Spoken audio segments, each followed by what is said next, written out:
Well, it's officially that time. The time that those of you who have stayed with me on my Talking Oscar segments have been looking forward to. These are my final Oscar predictions for the year. These are set in stone. These are at Gold Derby, where I don't know if you can follow or find me. It's on Mac the Movie Guy over there as well. So you can make sure that I'm not lying. These are my final Oscar predictions. Um, I, you know what? I don't live in Hollywood, and I don't know, Academy Award nominated people who are part of AMPUS and who vote. So, I've just watching the Oscars forever, and I do watch all of the other people who talk about the Oscars, and I hear all of their other thoughts, and I look at the guilds, and I come up with my thoughts and my reasonings for things. And there are a lot of people on the internet, and you can watch all of their different Oscar prediction videos, and you can make your own. And they'll come up with they'll make a ton of arguments for various different films. There are actually many categories that are really close, and you can make an argument for either film. And I'll try to talk about each one of those. It's gonna be a long video because there's like 23 categories. So, um, but you know, I hear a lot of different things that sometimes don't always make sense. Um, about uh, winning certain things that have no overlapping voter membership. I love how people keep talking about, because they talk about precursor awards. I'm like, well, they was winning a lot of critic awards. And it's like, yeah, but critics don't vote for the Oscars. That's why sometimes you get a surprise, is because there isn't an overlapping voter membership. The guilds have overlapping voter membership, and surprisingly BAFTAs, because we do have British people. Um, there are a lot of things to consider when talking about some of these films, and why things didn't win at guilds, and why just because something won in a guild, maybe it doesn't mean it's necessarily going to sweep. And I'm going to make some different cases here.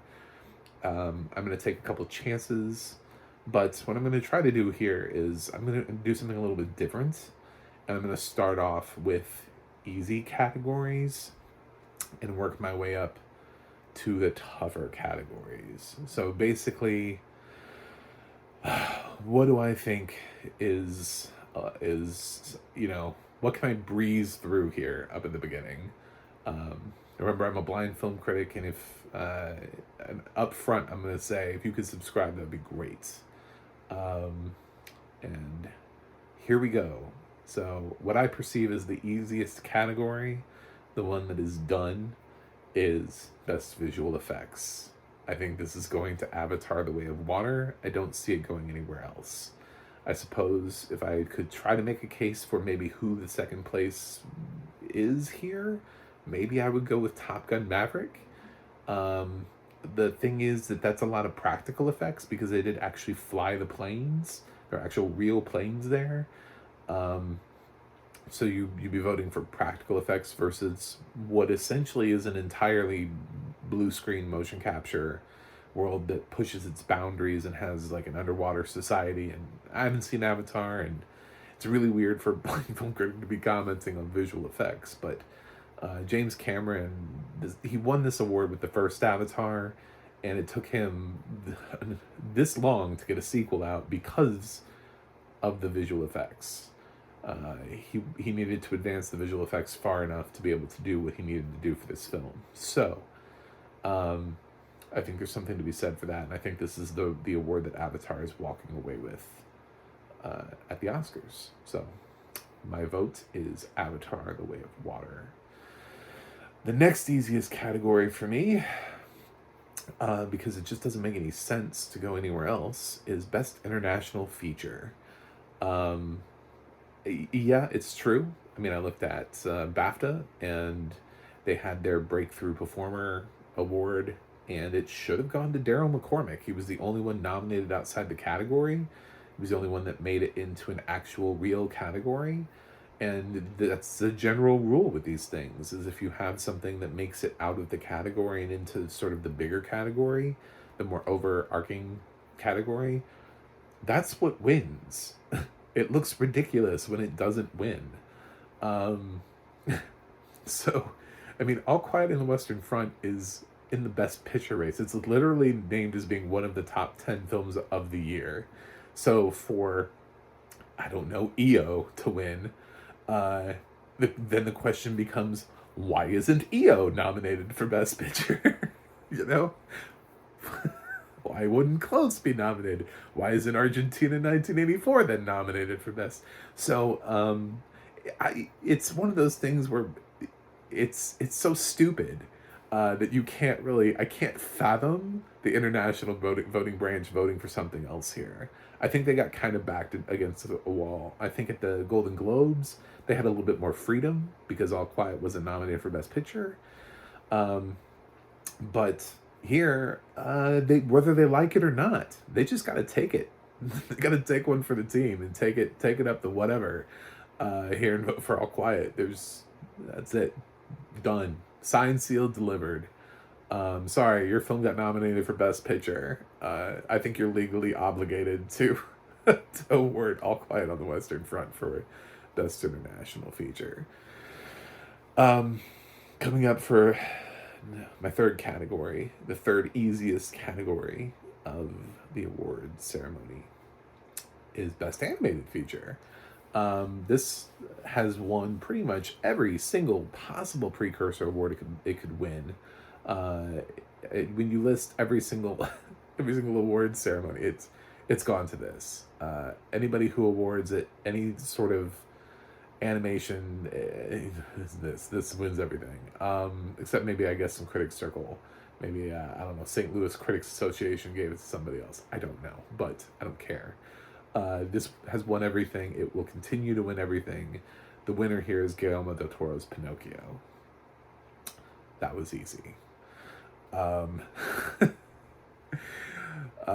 Transitioning out of that is into what you were probably expecting would be the easiest category, because everybody's like, oh my god, there's only one possibility here. And that's kind of true. So, Best Supporting Actor. Yeah, it's 97% Ke Kwan. I'm sure there's somebody out there that's trying to make some sort of Barry Keoghan points that listen. No, it's no. I just don't. I don't see that happening.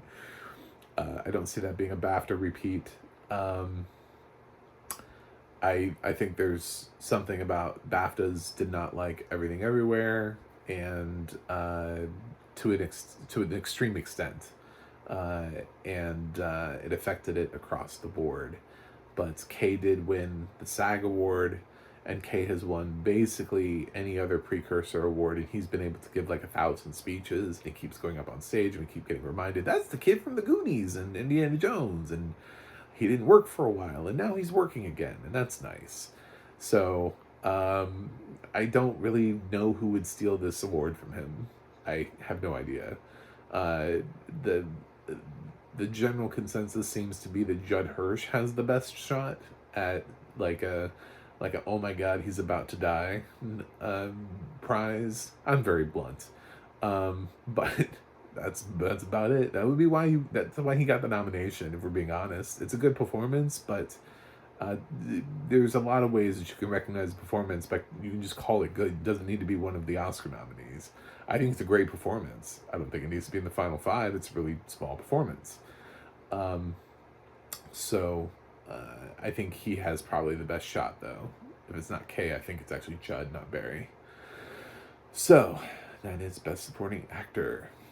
Coming up next on my list of most obvious, it's starting to get a little bit tougher here. But I'm going to say actually the next easiest category for me, and this is actually kind of surprising, is Best Director. For a while, I've started to see, there are 3 nominees here that I don't think have a shot in hell. I don't think Todd Field, Martin McDonagh, or Ruben Östlund have a absolute chance in hell of winning this award. The only possibility that I'm willing to entertain is that people just adore Spielberg enough to give it to him for directing his childhood, basically his childhood on film. I think that narrative is dying. I don't think the Fablemans is surging. I think the Fablemans is either stabilizing or going down in terms of its popularity. I don't think it's gotten more popular. Um, so I think what is happening is that the Daniels have won where they needed to win. The only time that they lost that matters was BAFTA. They lost the BAFTA, but they lost it to Edward Berger, which doesn't help because he was not nominated at the Oscars, and neither was Steven Spielberg. Steven Spielberg was not nominated for the BAFTA. So they didn't even it didn't even give us another pairing of having the Daniels against Spielberg. So it doesn't really help this case. You could make I don't know. I don't think you can make any other argument. That's why I'm so down. I'm down here in this like the fifth category. So it's the Daniels, with maybe I don't know like a 5% chance to Steven Spielberg.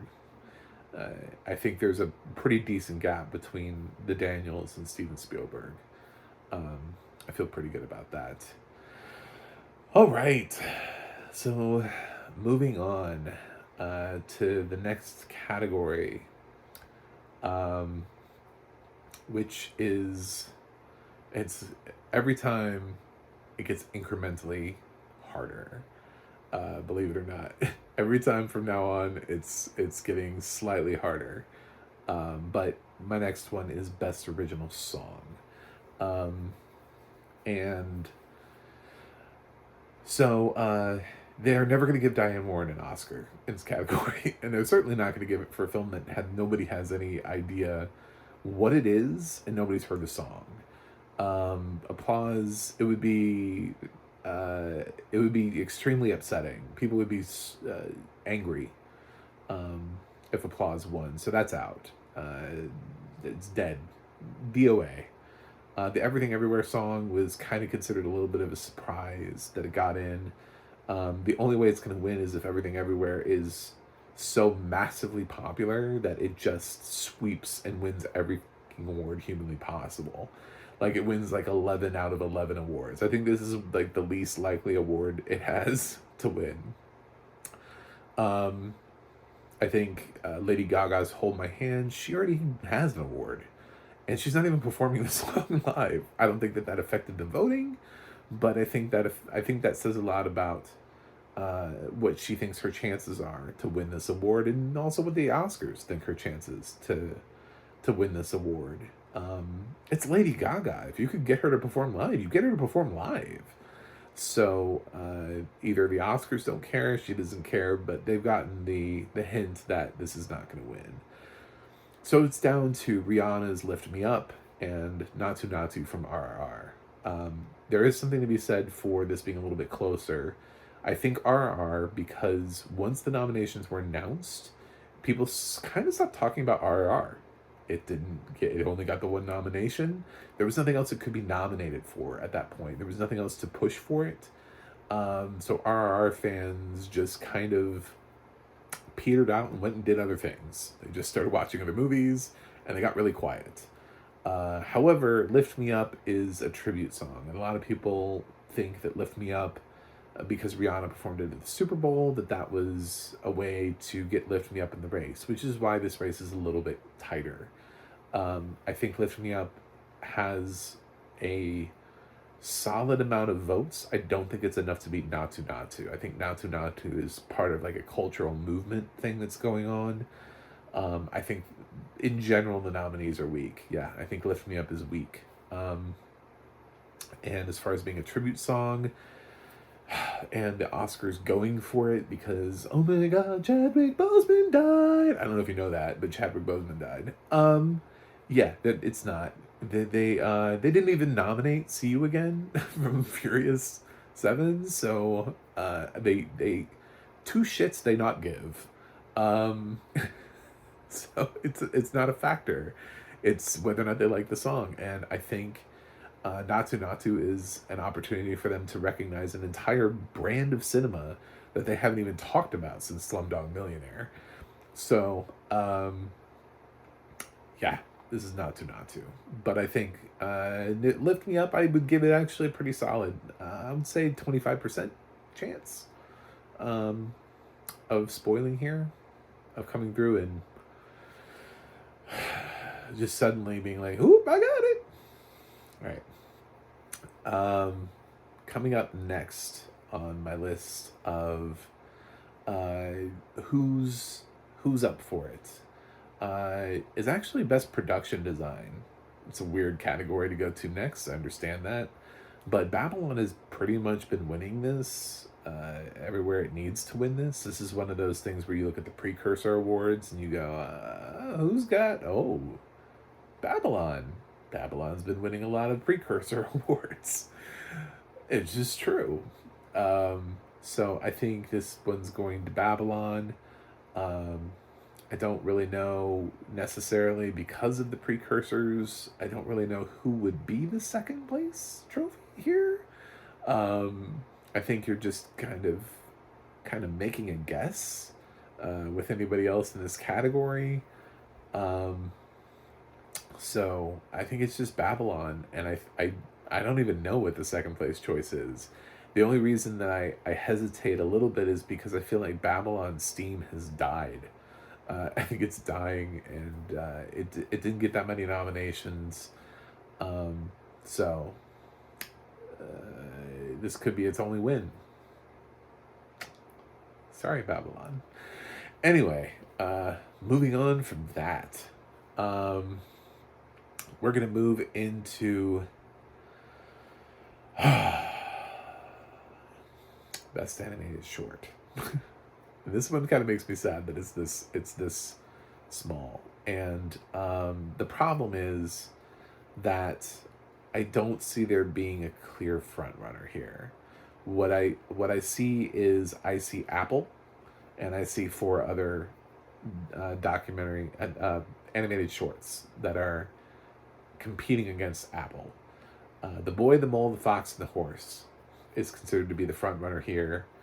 It did win at BAFTA, and it has won other awards so far this season. My heart is with My Life of Dix. My Year of Dix, sorry. My Life of Dix would be so amazing. That would be just like... Anyway, My Year of Dix, because, I had such a personal experience having reviewed that film, the director reaching out to me and saying, oh, I'm sorry that you didn't have audio description, and actually working to get audio description on the film, which now you can watch the film with audio description on Vimeo. So look it up over there. This is not the primary place for that, so I'm not going to bother to link it, but I moved a mountain, guys. So my heart is with My Year of Dix. And I would love to see that film win. Apple has billions of dollars, and they can throw it at 2 things. They can throw it at My Year of Dix and Brian Tyree Henry. And Brian Tyree Henry is not winning. So, and I think they know that. So, from what I've heard, and what I've heard from other people talking about it in Hollywood, the campaign for A Boy, the Mole, the Fox, and the Horse has been insane. It's been just like a blitz. I hear there are actual billboards for an animated short. Some people are perplexed as to why Apple wants to win this category so bad, because it is animated short. But I think they're just trying to establish themselves in animation, kind of like they tried to do earlier this year with Luck. So an animation win here. Remember, Pixar started out with animated shorts.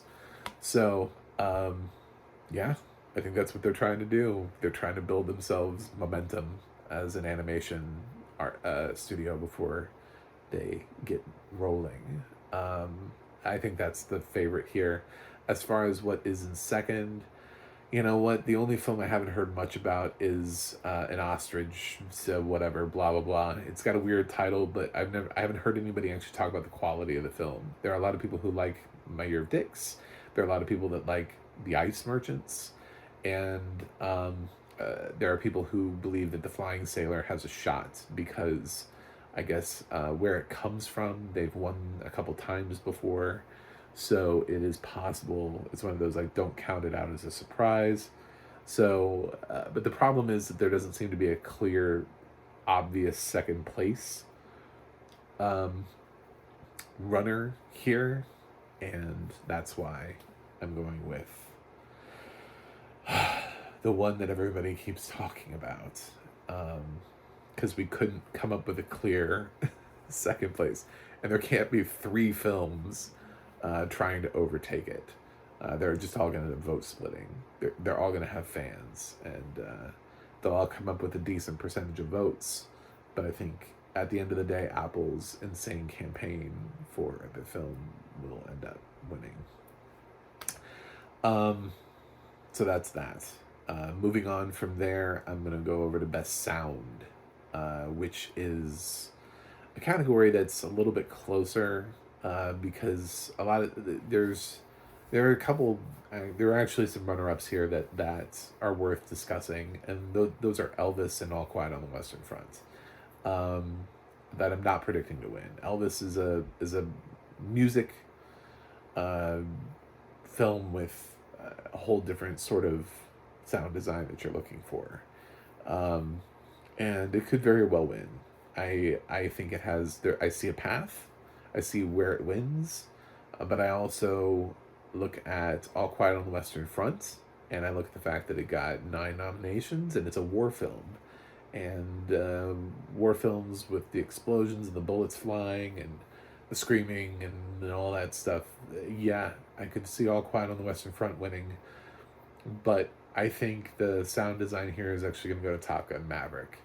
Um, I I feel, as I say, less increasingly secure as we move through these categories. But I am leaning towards Top Gun Maverick. In categories where I think there are like 3 possibilities, and I think the front runner is, I think Elvis and All Quiet are both strong enough that they're both pulling votes. So I think Top Gun is just going to edge it out just enough. We'll see.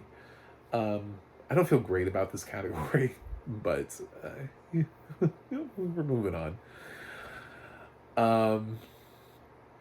We're moving on actually back over to another short category, and this is something that I wasn't as sure about until I started watching the videos, because I hadn't seen the documentary that I'm picking. I still haven't. But I think the reasoning behind why it's going to win is sound. And I really, at the time, when I was picking, I was like, is this really going to win? What I had as my front runner, I was like, I don't know.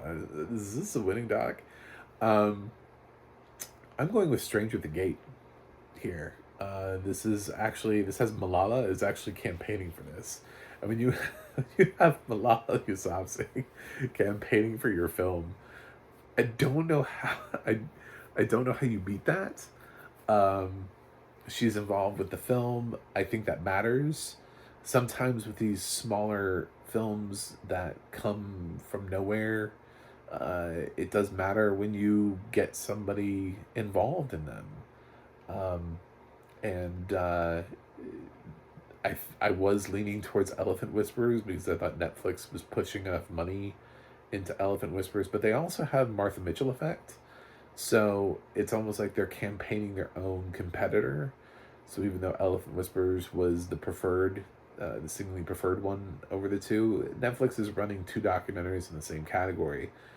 Then again, Stranger at the Gate is also from New York Times or whatever, New York Times Presents or something, and it's also one of 2 films, but it has Malala, so I think that's going to be the tipping point.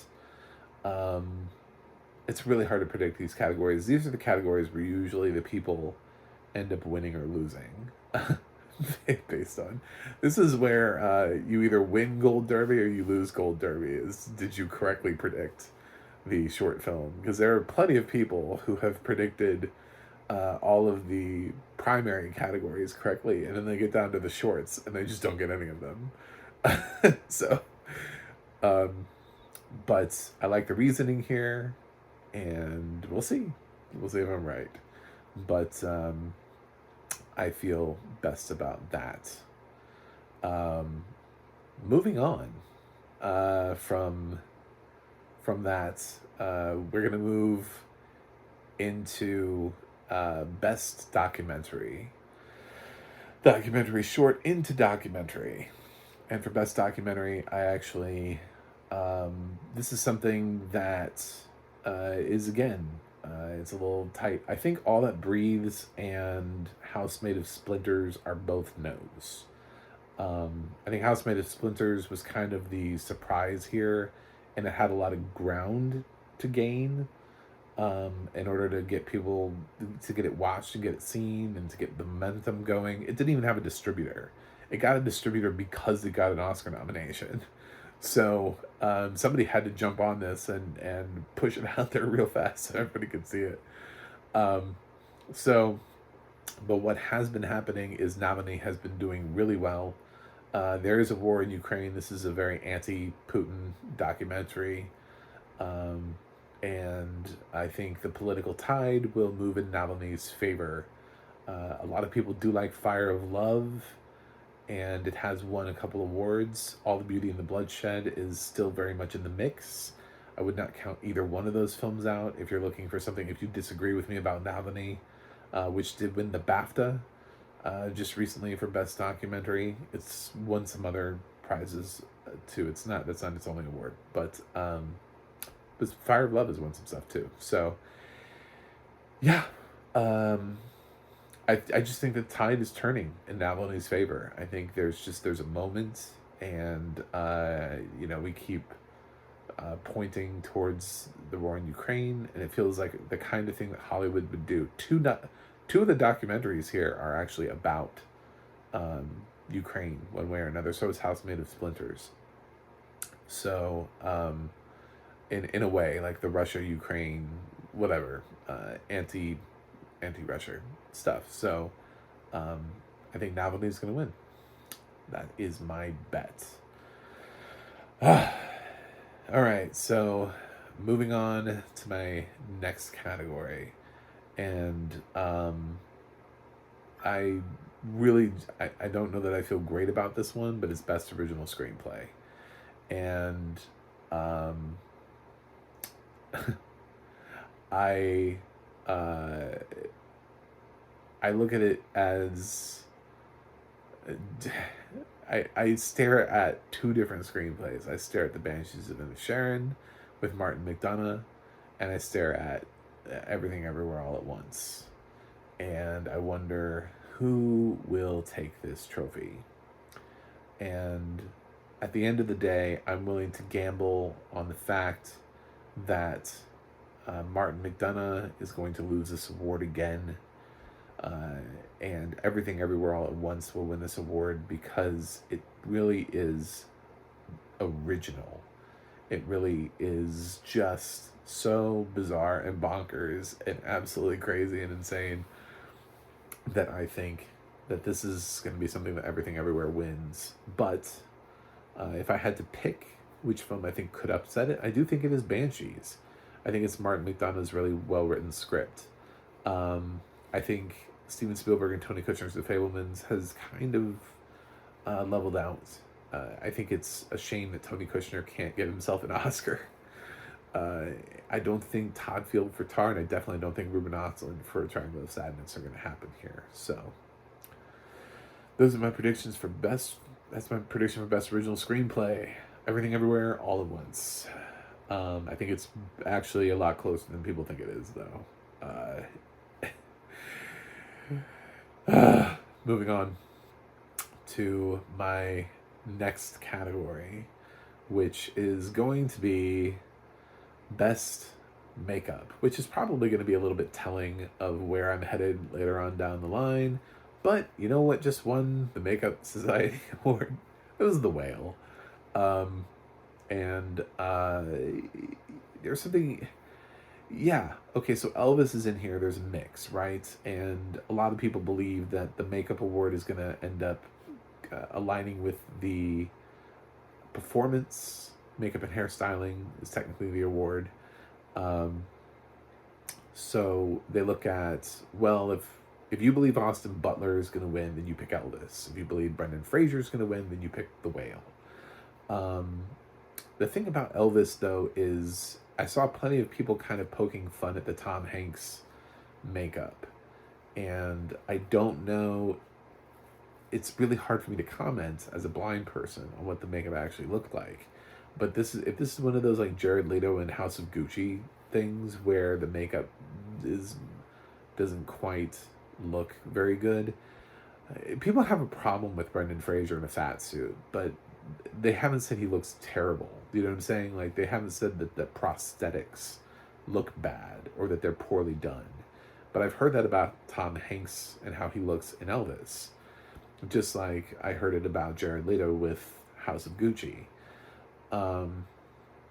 I think that at the end of the day, there are people who are upset about The Whale because they're upset about it from some sort of fat shaming perspective or whatever. And I had a completely different conversation about that when I reviewed The Whale. And as a fat person, what the hell, that means to me. But what it means to this guild, these are the people that do that for a living. They zero shits, they give not. I'm gonna call that, I'm using that phrase again, very Yoda of me. This is, yeah, they don't care. These are the people who vote for fat suits. These are the people who nominated Norbit for an Academy Award. This is not, they voted for Suicide Squad. What they're actually legitimately concerned about is what is the best makeup? What was challenging? What did they do? They actually do really think about their craft. And they don't think about the ramifications or the cultural sensitivities. They don't give a shit when you think about fat suits. These people make fat suits for a living. That's what they do. This film could be 5 people nominated for being in fat suits. And if it looked great, they would vote for that.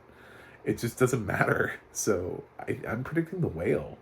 I don't think there's a backlash here that cuts The Whale out.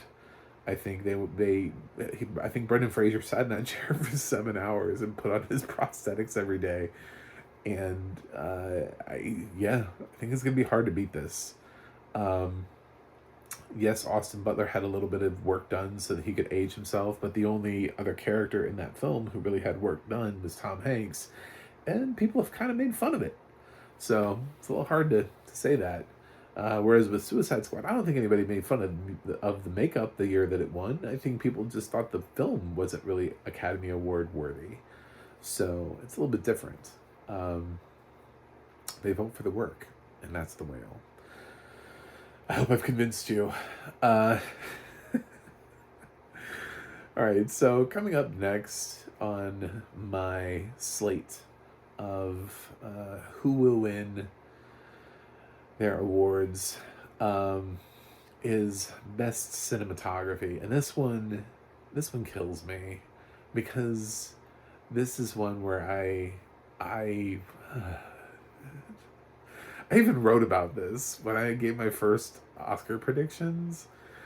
But I just think the tide is turning in a certain direction for a certain film, and I can't.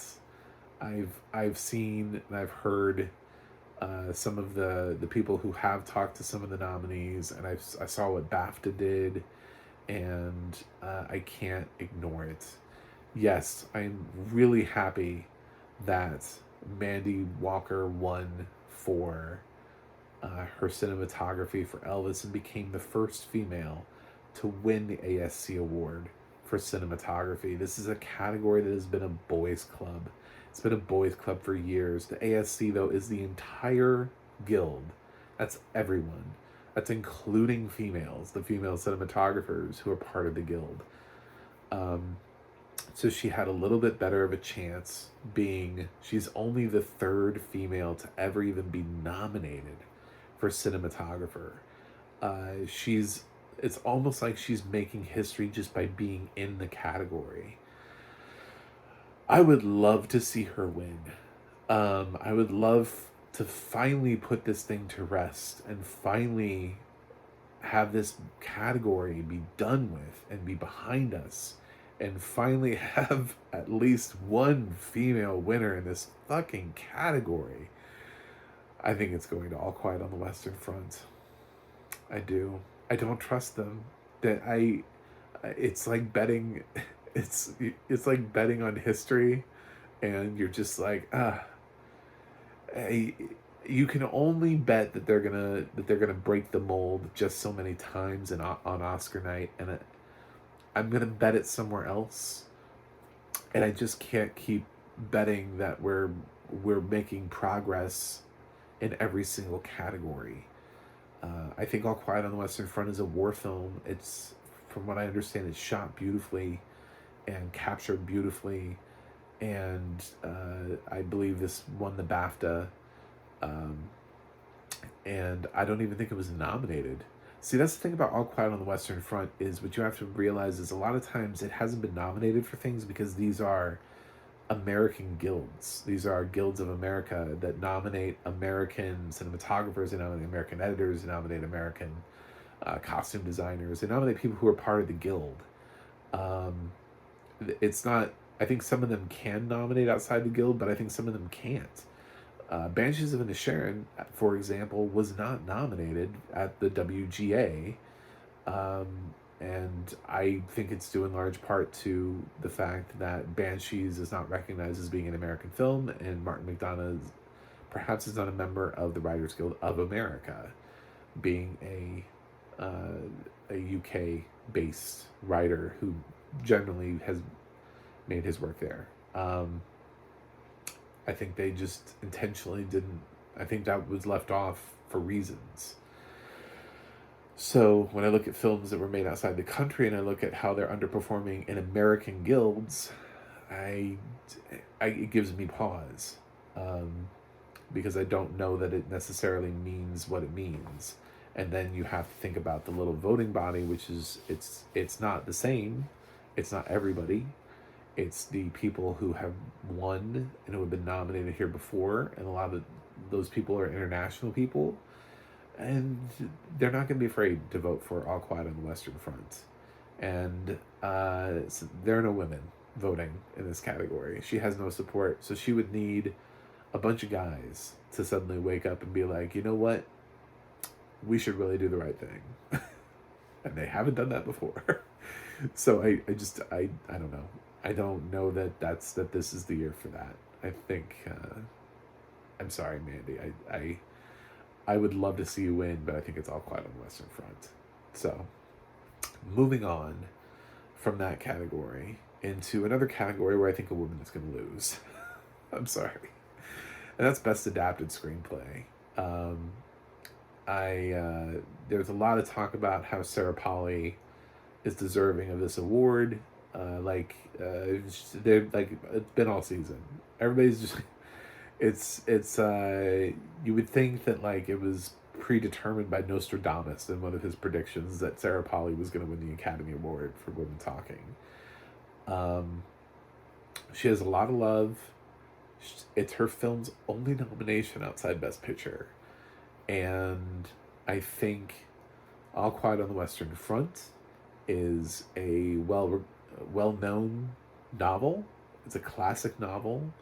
There was a film before, and they did make changes. This is not a film where they just copy-pasted the original text, or they copy-pasted the 1930s Best Picture winner. They literally adapted it and made it into something else. It's German. It has kind of like a different perspective to it. So there really is an adaptation here to actually talk about.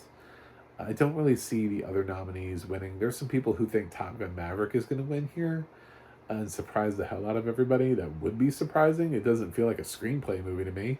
But generally, the people who think that Top Gun Maverick are going to win here are the people who still think it's going to win Best Picture. So if you're one of those people, make sure you vote for it in screenplay.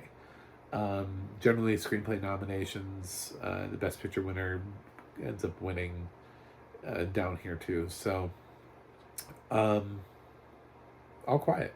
Yeah, I'm going with all quiet. So we're gonna jump back down into the Tech Awards, um, and we're gonna go back down to Best Live Action Short, and this is one where I'm defaulting. I don't even feel really good about this one because I've heard really I've heard decent things from people who don't think that Le Poupon will win the award here. It is from Disney, and it's got Disney backing it, and it has also Alfonso Cuarón um, was in it as a producer. So uh, again, it's a name thing. It's sort of like how Riz Ahmed won this category last year.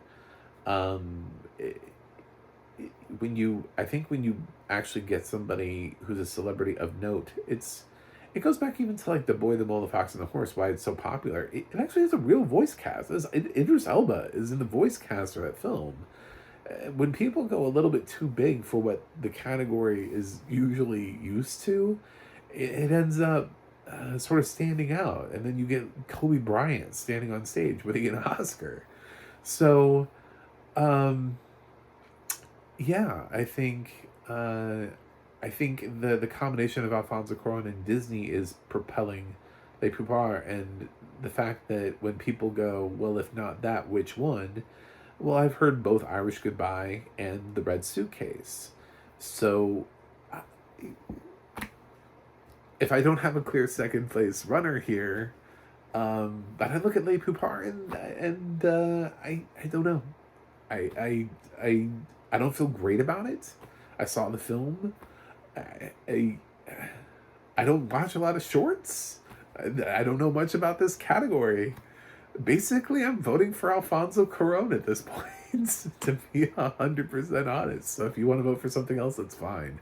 But yeah, I think people will be drawn to the fact that Alfonso Cuarón attached himself to this project. So there you go. That's all three short categories are already done. And I still have more categories to do. That just goes to show you where the tight races are. I'm gonna jump over now to Best Editing. This is an award where people love to tie it to things. Sometimes it can be tied to Best Picture. Generally, it means, though, that a film doesn't win Best Picture without a Best Editing nomination, is usually what that is. When you hear that, that used to be a thing. There's another statistic that ties editing to sound, and I like that one.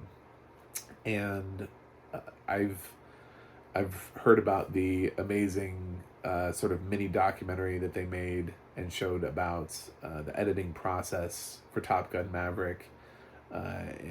It's just sort of highlighting how insane it is to get all of the um, hours of airplane footage together for this film. Um, so there's that, and that would tie in with who I think is winning Best Sound. Now, there's also something to be said for Everything Everywhere All at Once, which has an insane amount of editing. A lot of times people will also tell you, pick the film that has most editing. So, that would be Everything Everywhere All at Once. And then the fact that Top Gun Maverick did not win this award at BAFTA when it was kind of projected to, is another thing that is giving people pause. So I'm still leaning with Top Gun Maverick. I don't think this film goes home empty-handed. I think it's a thing that tech people will love, and I think it's got maybe some other competition in the category. But at the end of the day, I think Everything Everywhere might lose this award. I don't think it's going to sweep. So, Top Gun Maverick is my pick for that award. Best Costume Design. This is one where there's a fight.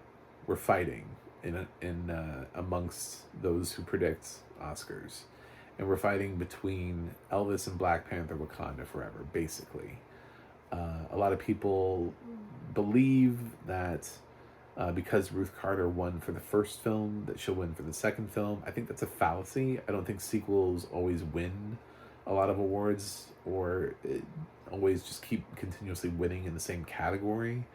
I don't think it's a slam dunk for her, and I do think there's something to be said for the fact that Elvis has been winning a lot of precursors in this category, and also is because they're recreating actual like iconic looks. They're having to recreate real costumes. It's a period piece. It's recreating Elvis's look, and those around him, and I think Elvis wins here. I think this is the Elvis Award for the night. So I think I've ultimately predicted that so far that Black Panther has no Academy Awards heading its way, which is a stark contrast to the first time around. Anyway, so moving on from costume design into score. Yeah, so best original score. There are a lot of people talking about a lot of different things here. It's important to note that almost no one is talking about the Banshees of Inisherin. So there really are like, I don't know, really three nominees here, but four if you want to count Everything Everywhere. For people who think Everything Everywhere is sweeping, I've seen some people pick Everything Everywhere here. So I'm not going to say it's totally out of the running. It's just the least. It's in like fourth place for people predicting. It's a thing. The conversations are between All Quiet, Babylon, and The Fabelmans. There are still people who believe that John Williams can win, for much of the same reason why people think Judd Hirsch might steal it from Ke Huy Quan, because John Williams is like 90, and supposedly this is his last score. And I was saying for a while that I really thought they would give it to John Williams also. But I don't think The Fabelmans has gained steam. I haven't seen it go up. I haven't seen it have any sort of movement forward in terms of the possibility of it getting something. You have to think about the window in which people are voting. I think they missed the boat on not getting on streaming during the voting period. I think the fact that they couldn't get it and make it a cultural touchstone at the same time as Oscar voters were voting, I think that was a missed opportunity on their part, because if you could get regular audiences to be talking about The Fabelmans, that might have helped the film and its profile a little bit. It didn't do well at the box office. It really kind of needed streaming to come along and give it a little bit of attention. I'm sure some people rented it VOD, but I'm sure the amount of people, I have yet to find somebody who's seen The Fabelmans in real life. I have a friend on Facebook that's seen The Fabelmans that I haven't seen in years. You know, that's what Facebook allows us to do, is accumulate people that we may never see again. That's about it. I mean, like, every time I walk around to people, nobody's seen it. And they're always talking about it. And while none of us are Oscar voters, there's something to be said for the fact that you need some sort of... Everything Everywhere has survived for so long because people won't stop talking about the damn film. So, yeah, that's why it's here. And honestly, the Batman got a couple nominations for the same reason, because everybody just kept talking about the Batman. The Fablemans just has, I don't know, some Hollywood people are talking about it, but not enough. So that leaves me with, will Babylon or All Quiet win?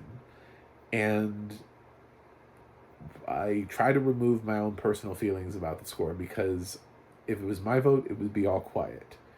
Um, there's something about Babylon and the fact that it has not won many or enough precursor awards. It is not sweeping Justin Hurwitz's score here, and Babylon is an under-nominated film. All Quiet has more nominations. All Quiet is in the Best Picture race.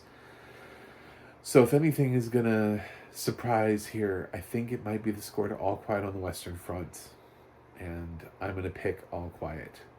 Um, so you can do what you want. If you want to pick Babylon, pick Babylon.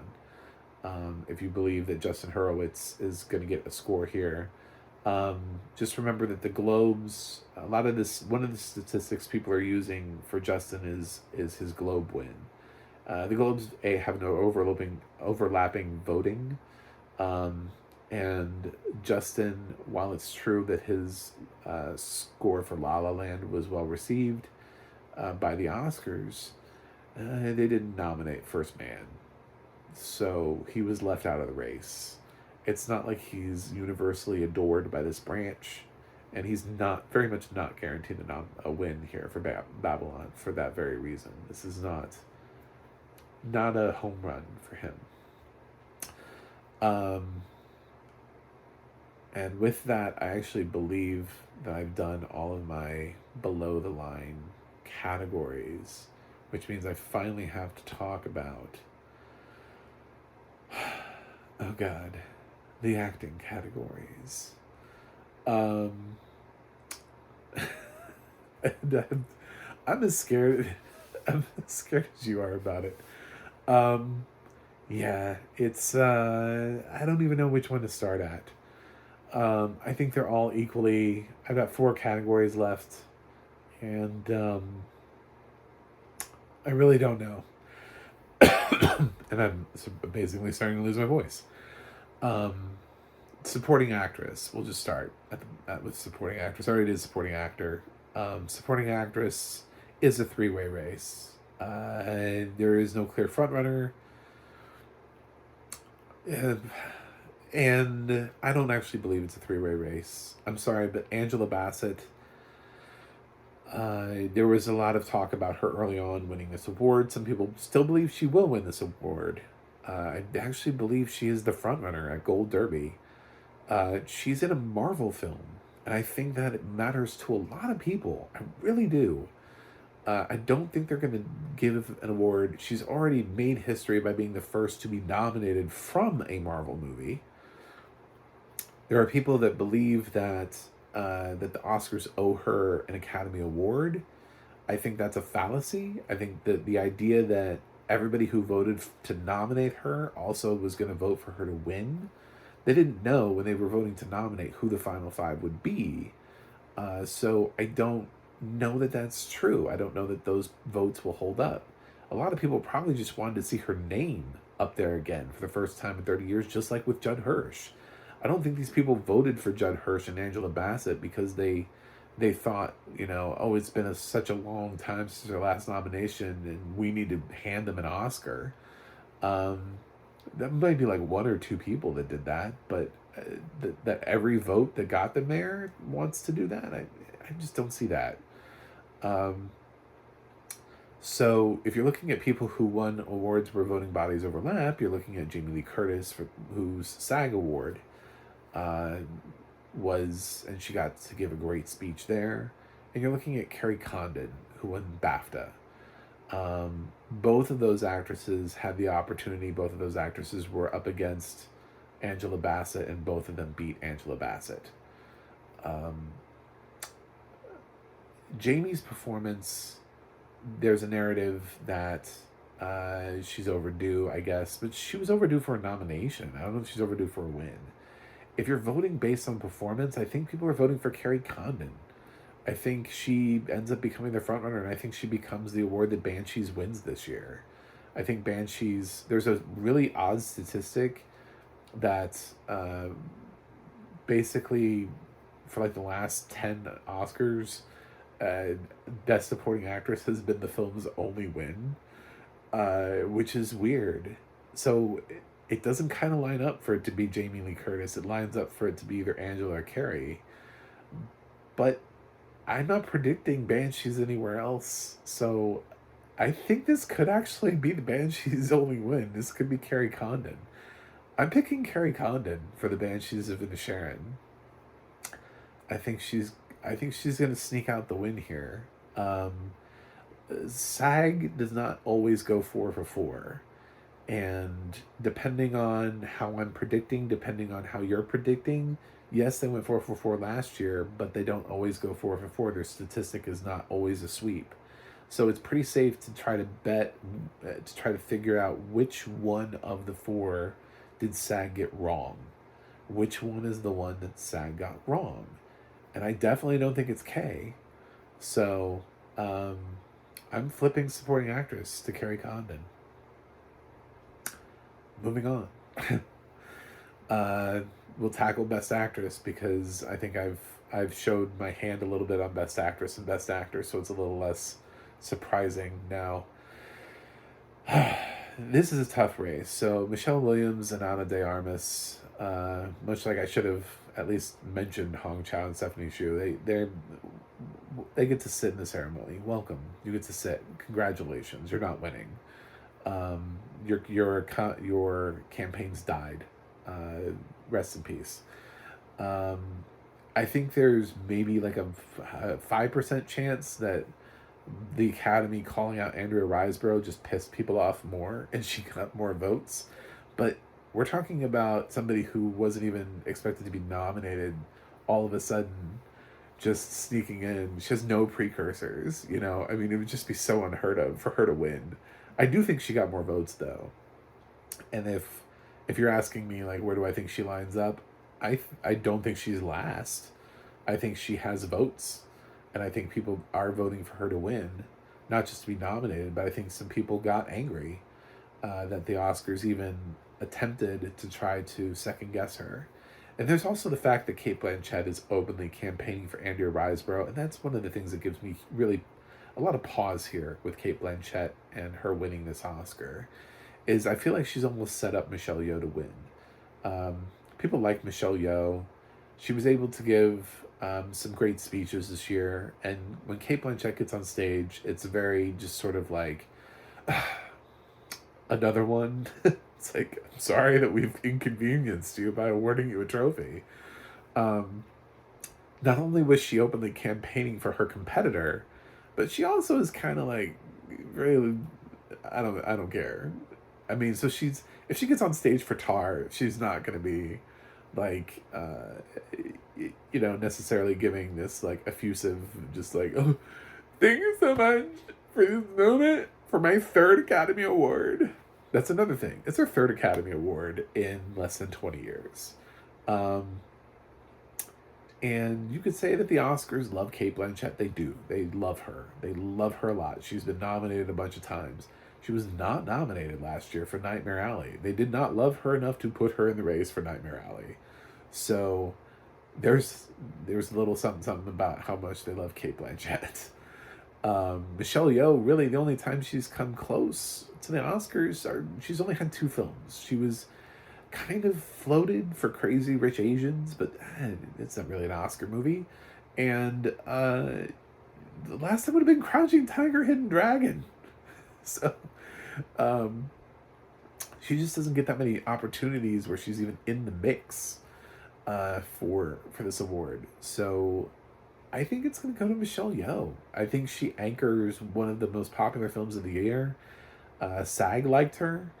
I know BAFTA didn't vote for her, but BAFTA really did not like Everything Everywhere All at Once. British people apparently really just do not like that film.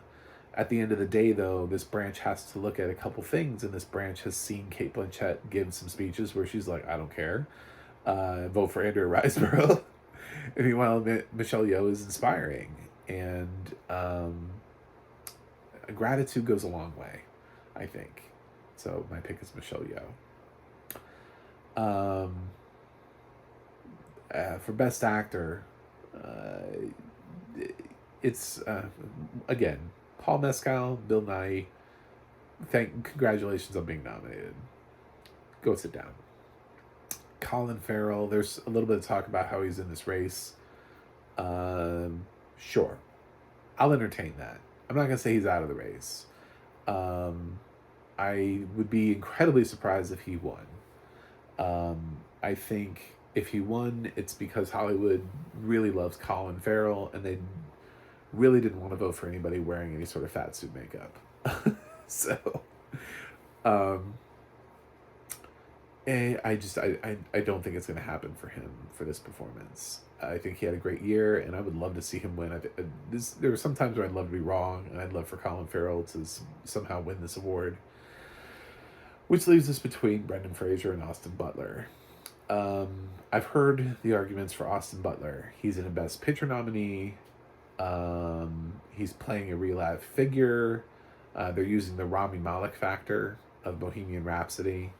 But what you have to look at is all of the musical biopics and how many times people actually are in a musical biopic and end up winning an award. Because, you know, Jennifer Hudson certainly didn't benefit from the Rami Malek factor. This past year, Naomi Aki didn't benefit from the factor either. So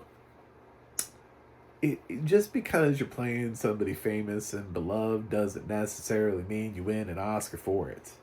But the argument here is that it's different because, like with Rami, he was in a Best Picture nominee. Austin's in a Best Picture nominee. Austin's really young. He hasn't built up the career. Rami maybe seems young to you, but Rami was actually a little bit of a character actor floating around from role to role before he got nominated. He had Mr. Robot. He wasn't like obscure. He didn't just pop out of nowhere. It feels a little young for Austin Butler. Austin Butler's doing this annoying thing where he pretends like he can't lose his Elvis voice, where now he just is Elvis Presley now. I've heard the argument that because Lisa Marie died, that somehow will affect voters. Really? I don't think so. I don't think people are voting all of a sudden for Elvis as some sort of tribute to Elvis's daughter. All of the reasons why people think Austin Butler are going to win have absolutely nothing to do with his performance. They have everything to do with all of the other things around it. The thing is, Brendan Fraser, it's his performance. It is the performance. When people talk about Brendan Fraser, it started with the performance. It started with his standing ovations at film festivals. It started with people telling him and him crying and being just so overwhelmed by the support. And we talked about how long he had these standing ovations, and the adoration for his performance. And this film is centered around him. And some people think because The Whale didn't get a Best Picture nomination, that means that it doesn't have as much support. I would argue that Hong Chow getting a supporting actress nomination shows that the film does have support, especially in the actors branch. She was not guaranteed that nomination. She was not a front runner for that nomination. She was in the mix, but that fifth spot, she's in the fifth spot. It could have gone to anybody, and they picked Hong Chow. So, I think there's a little bit more support for The Whale than people give it credit for, especially in the acting branch where it actually matters.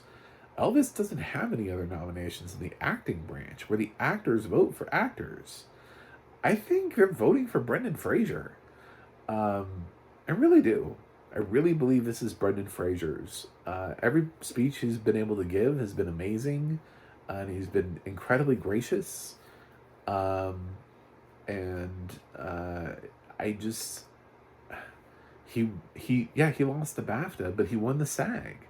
So it's a little bit of a toss-up, and I understand the fight here between Brendan and Austin, but I'm leaning towards Brendan Fraser for The Whale. And that's my final. So we're on to the last category here, which is Best Picture. It's the only thing that I haven't talked about, I believe, unless I completely forgot an entire category. That's the thing about doing it from like tightest, least, most uh,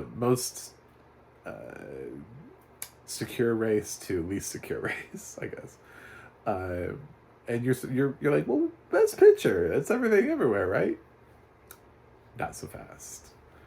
Um, yeah, I am one of the people that is not betting on everything everywhere all at once. I'm one of those shockers. And hear me out. Um, where I've performed well in uh, in voting uh, have been, I correctly predicted all of the SAG winners except for in film, except for the stunt ensemble. That was the only thing I didn't predict correctly. But other than that, I've done really well at BAFTA, and I correctly predicted that Everything Everywhere was going to be something that was going to be snubbed by BAFTA. Now, those voting members do exist in the Academy, as well as the fact that the Academy has, in addition to trying to make itself, we use the term more diverse, but if we're going to be honest, blacker. And it was an Oscar so white hashtag. So, yes, they invited a ton of black artists right off the bat. If you saw that first wave, it was like Vivica A. Fox is voting for Oscars now. People who I didn't think would come close to being Academy voting members got invited to vote for the Academy. So they immediately increased that. And then after that, they immediately just started increasing all of their diversity, which included international members and included members of other races. And now we have a ton of voters from other countries. We have voters all over the world. And there are still a lot of older voters. And that's why you're still seeing things like Daniel Detweiler and Viola Davis being left out of the Best Actress race, a race that has only been won by one black actress ever. Halle Berry is still the only non-white actress to win that award. Michelle Yeoh would be the second person of color to win that award, and I'm predicting it. It is a different color. I don't know if that's right to say. It's a different race. So she becomes the first Asian American actress to win, or Asian American actor actually, because no Asian American person has won in the acting category. So it does put her sort of in that new category, and I think it will happen. But only because Cate Blanchett seems really aggressively trying to not win the Academy Award. Here, for Best Picture, there's a ton of films that won't win this award. I mean, if you're predicting Women Talking, Triangle of Sadness, you're crazy. You've lost your mind. I don't know. You're trying to lose. I have no idea. I would entertain the idea that maybe there's a small path to victory for a surprise from Top Gun Maverick. Probably is in third place if I was guessing, and then I would say maybe that a shrivel of I wouldn't be, my jaw would not hit the floor if Banshees won. My jaw would not hit the floor if the Fabelmans won, especially if the night changed around and if Spielberg ended up winning director, and if John Williams ended up winning score. If I ended up being wrong, because essentially I predicted the Fabelmans winning nothing, and if that ended up changing, if I started seeing things going its way, then sure, yeah, obviously. The same thing with Banshees. If we get to Best Original Screenplay and it goes to Martin McDonagh, that gives me pause.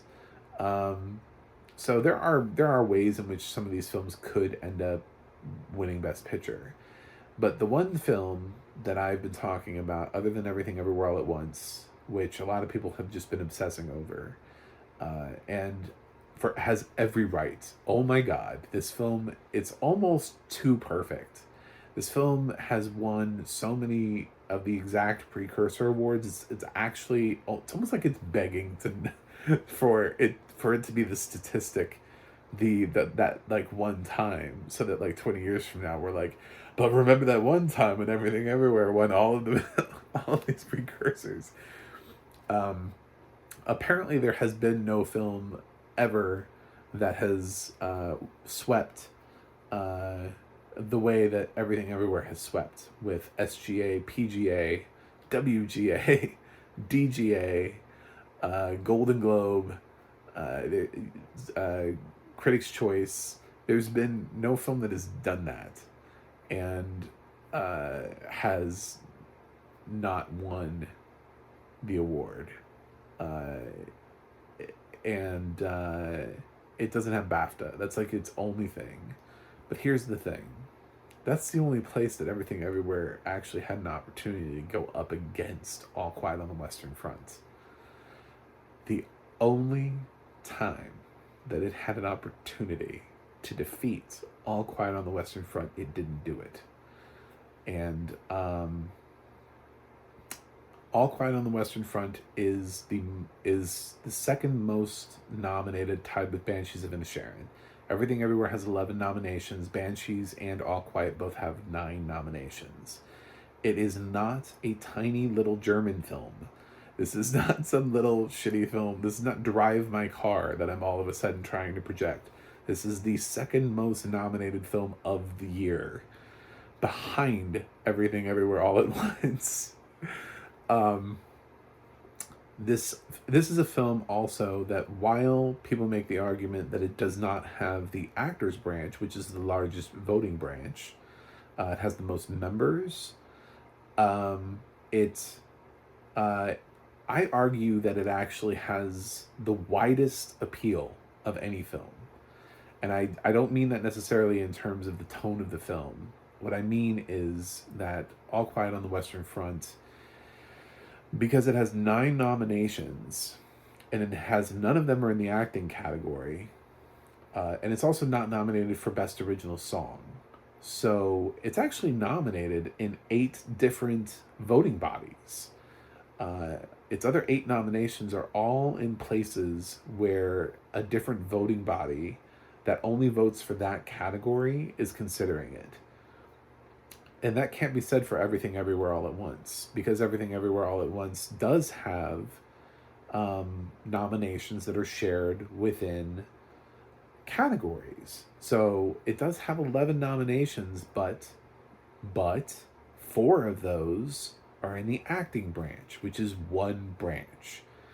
2 of those are in the music branch, because it is nominated for both original song and original score, which are voted on by the same voting body. So,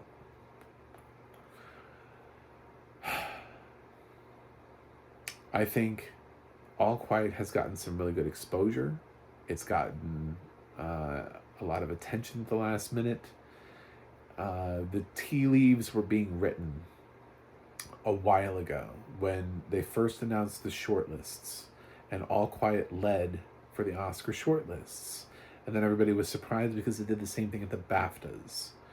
And then All Quiet ended up with the second most nominations. So, in my head, I think Edward Berger was probably 6th place in the director's branch. I think he just missed out on a nomination. I have a feeling that the guy who just won BAFTA probably has a pretty good amount of support in the director's branch anyway. So the people who maybe would have voted for him and who did vote for him at the BAFTAs, they're out of that branch. They're probably still going to vote for him. Then we have ranked choice voting, which is a huge thing. So you have to think about which films, not just which films are getting number 1 votes, but you talk about which films might be getting 9 and 10 votes. And Everything Everywhere has always been talked about as being a divisive film, the kind of film where the dildo fights and the talking rocks and everything might be a little too weird for some of these older voters. And they might be putting it at 9 and 10, which could be pulling down the voting. It's a theory that was tested at PGA, where Everything Everywhere did win. It won that ranked choice voting, but it won that ranked choice voting where All Quiet was not a nominee, and we did have Glass Onion and The Whale instead. So it's a little bit different of 10 nominees and 10 rankings, and it's just producers. There were no other branches that were taken into account there. So all of that being said, I realize I'm swinging for the fences here. I think All Quiet on the Western Front is going to win. I was there before Todd McCarthy was, and I read his piece, and he just solidified it. He has mentioned talking to that there was a little sort of an anonymous gathering of Oscar voters where they were polled. There, like 80 Oscar voters were polled. 39 of them said they voted for All Quiet on the Western Front. That's a lot. And yes, it's a sample. And you have no idea. Those could be the only 39 people who voted for All Quiet on the Western Front. That's hard to shy away from that. That's hard to ignore. So it's my favorite film of the year, and it may be clouding my judgment, and I will acknowledge that bias for you guys. So if you're trying to base anything based off of me, you have all of your information. But Everything Everywhere All at Once, I also gave that film an A. I do love that film. It's a great film. I wouldn't be mad if it won. I just think it might be a little too much, a little too perfect. Sometimes people don't like things that have been frontrunners for a long period of time. We don't like it politically. We don't like it with films. When something has been a perceived frontrunner for the whole time, we tend to kind of look elsewhere. And I think enough people may be trying to look elsewhere other than Everything Everywhere All at Once that it could very well end up going to All Quiet on the Western Front, which kind of had a late surge when it started appearing. Suddenly, the Oscar shortlist took it seriously, and the BAFTAs took it seriously, and it won some BAFTAs, and it won Best Picture at the BAFTAs, and the BAFTAs are not a great indicator, by the way. They don't always line up with Best Picture. Doesn't mean they've never lined up with Best Picture. So, it's a risk. It's a gamble. It's a risk. But Everything Everywhere has only lost to one film this year, and it's been All Quiet on the Western Front. And I'm sticking with it. So, we'll see. I'll be back when the Oscars have their telecast, and I might do a live thing. I don't know. We'll see how tired I am when the Oscars roll around, because I don't want you guys to watch me like trying to stay awake for the duration of the Oscars either. And we'll see how right I am. I would really love to be really right on these awards this year. But just to recap, yeah, I predicted no wins for The Fabelmans. I predicted only one award for Banshees of Inisherin. I did predict several, though, for Everything Everywhere, several for All Quiet, 2 for Top Gun. Elvis, I predicted would win something. So, yeah, they're in the mix. Stuff is in the mix down there. So, thanks for watching. Thanks for subscribing. Thanks for joining me on this Talking Oscars broadcast. And the last time you'll hear from me will be after the Oscars, when we talk about how well I did or didn't do, and how many categories I got right.